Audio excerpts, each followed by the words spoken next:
I have a message for Cracker Barrel's CEO. She stated back several months ago that Cracker Barrel was no longer relevant, that it doesn't appeal to a younger demographic, that seniors have not returned to the stores at pre-pandemic levels at roughly about a 10% drop-off rate, I think is what she said. So I'm going to talk to her. I don't know if this message would ever reach her, but I'm going to tell her something.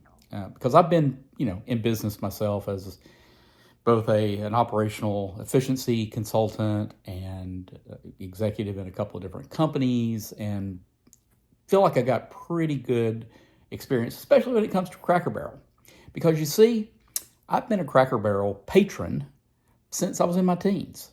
I went to Cracker Barrel all the time when I was 15, when I was 25, still going to Cracker Barrel, 35, even more so, because I traveled so much in my 35 to 45 years age.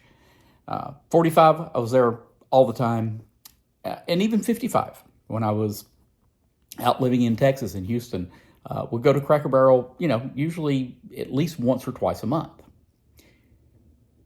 And you want to know why people are not coming back? Well, I can tell you that two things. Since the pandemic, I feel, personal feeling here, that one, the quality of the food and service has gone down considerably. And second, the menu prices after the pandemic didn't just increase by inflation levels. In many cases, some of the menu items increased 40 to 50%. Cracker Barrel used to be a decent value to me. And even though I'm very able to continue to afford to go to Cracker Barrel, it's simply not worth it anymore. Not because, again, I've lost interest, or the population's dying out, or that your stores are old. I mean, I find all the nostalgia actually kind of unique and interesting about Cracker Barrel. But pricing,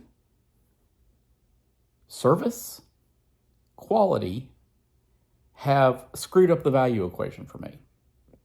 So if you really want to know what it's going to take, I think, to fix the business, focus on the things that got you to where you were to begin with. And remodeling the stores, I don't think it's going to cut it for you.